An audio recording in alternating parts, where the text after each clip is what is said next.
Welcome to Get Organized at Work. I'm your host, Kayla Fahey-Ahrndt, healthcare leader, mom of three, and your go-to guide for ditching the chaos and taking control of your workday. This is the show where we turn overwhelming to-do lists into clear, actionable plans so you can crush your goals and show up as your best self at work and in your life. Whether you're here for strategies to stay ahead or systems to simplify your workday, you're in the right place. Let's get organized, have some fun, and make this year your best year in your career yet. Let's dive in. Hello. Welcome back to Get Organized at Work podcast. I'm Kayla. I'm your host, and today is day 8 of our 12 Days of Leadership series. We're talking about something almost everyone in our community said they wanted to improve this year, which is communication, coaching, difficult conversations, avoiding micromanagement, and influencing others with confidence. This episode is all about leadership communication that builds trust, not tension. But before we get started, I wanted to remind you that we are open and enrolling for the Organized Leader Sprint. And I want to bring it up at the top of today's episode because this is recording. And actually not recording, this is being posted on December 8th, 2025. And that's the day where all of the bonuses end. Now, chances are if you're listening like the next couple days and you see the bonuses still listed, that just means I haven't taken them down yet. So you might still be able to snag them. So check it out. The website is kfaconsulting.org/sprint. And what's really cool is that this is a high touch, meaning I give you lots of feedback on your organizational systems and help you get everything started. I want you to build systems and confidence you need to thrive in your leadership role or as a professional who takes the lead. So if you're tired of procrastination, micromanaging, and just being reactive, this would be a great time to join me for this 4-week sprint in January. We start the 13th and we go through February 3rd. So in 4 weeks, I help you create a personalized leader standard work system that helps you get organized and consistent. We talk through how to delegate with confidence without losing control. So we set up systems for that, which is really exciting. We shift you from reactive firefighting to proactive strategic leadership. And we help you build routines that keep you productive without the late nights, the constant overwhelm. So you're going to walk away with essentially a system that's like a repeatable playbook that you can use for every role and project and season of your leadership. You can always take it to a next or different level, which is really cool. So like I said, it's weekly calls live with me for 60 minutes. We focus on one leadership theme each week. Week 1 is time management and leader standard work. We build your personal blueprint to stop firefighting. Week 2 is delegation and communication. We get scripts, strategies, and confidence boosters to let go without micromanaging. Week 3 is consistency and systems, simple routines that actually stick. So no more stop, start cycles. You know how that feels. In week 4, we talk about going from task-oriented to strategic, stepping back, setting a vision, and leading with impact. And we sort of tie everything in a bow. It's really fun. I had a great time the last time I hosted it, and I cannot wait to host it again. So because I said the bonuses are ending today or the next couple of days, here's what they are. So I give you my leaders daily playbook. It's my leader standard workbook, the printable and the digital copy. I give you access to my Get Organized at Work Blueprint course. This is a 6-module course that's self-paced. All the videos are recorded. You can go through it at any time you want. It reinforces a lot of what we're talking about in the sprint, but even more, it goes into your personal work, branding, all of that. So it's a $372 value, almost 4 hours of lessons broken up into digestible pieces, templates, all of that.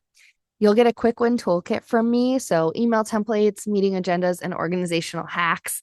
And the first 3 people to sign up will get a private 30-minute coaching session with me, which is a $97 value. So if you're a new manager who wants to succeed without burning out, but maybe you're an experienced leader who's tired of procrastination, chaos, maybe you're feeling overwhelmed and you just want consistency.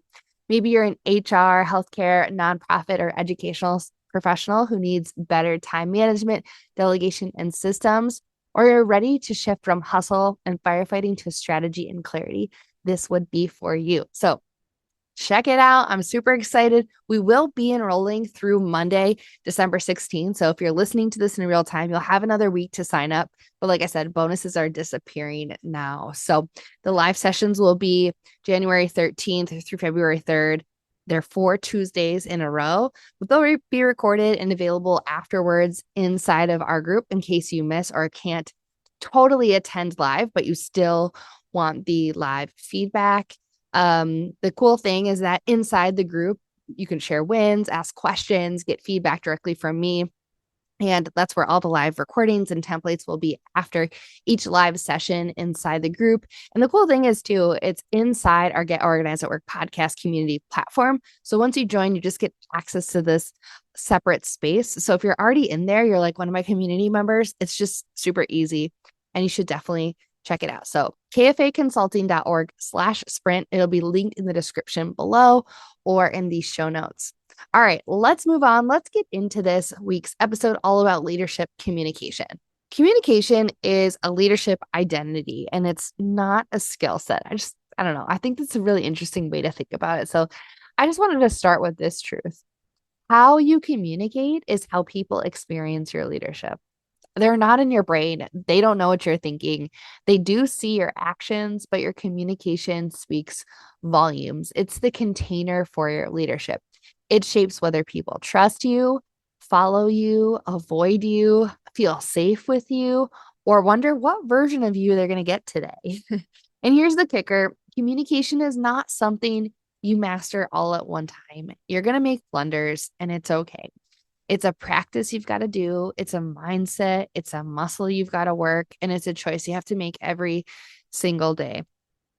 So many of you share things like this inside our community. I want to stop micromanaging. I need confidence having difficult conversations. I want to coach my team better. And I want to influence people without forcing, right? Maybe people don't directly report to you, but you need to influence them to come with you. And I want you to know you're not alone, because communication is one of the number one areas that I find that leaders underestimate. And it's the number one area that can actually transform your leadership and a team super fast when you do it well. So let's talk about why we default to micromanagement and avoidance and the real reasons that communication becomes hard.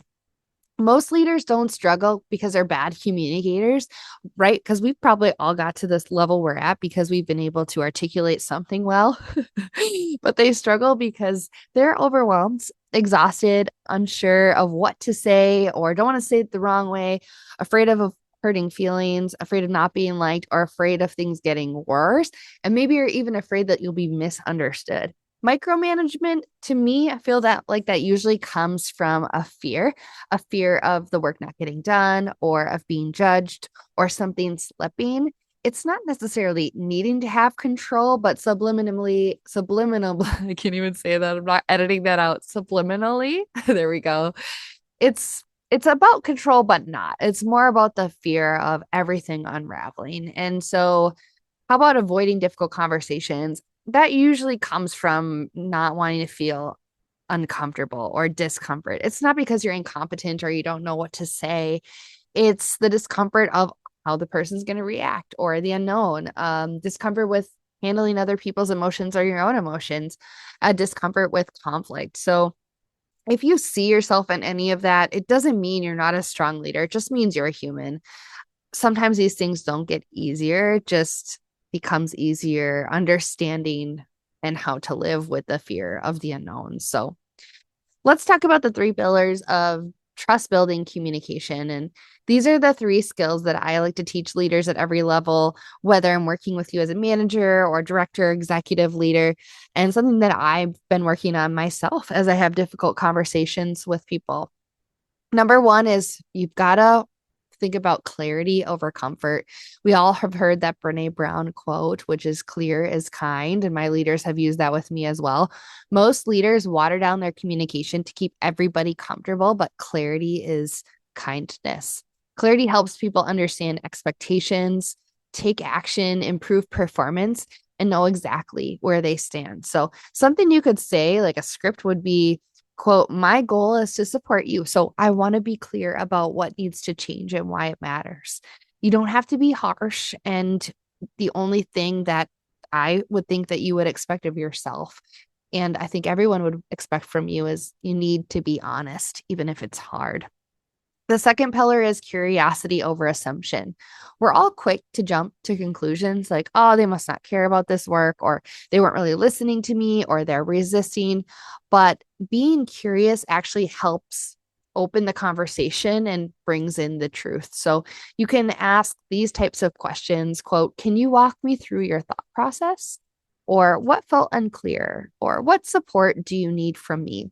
When people feel heard, they stop being defensive. And if you've ever read Michael Bungay Stanier's book, I believe it's called The Coaching Habit, he talks about what questions, using what versus why. So here's the difference. If you say, what support do you need from me?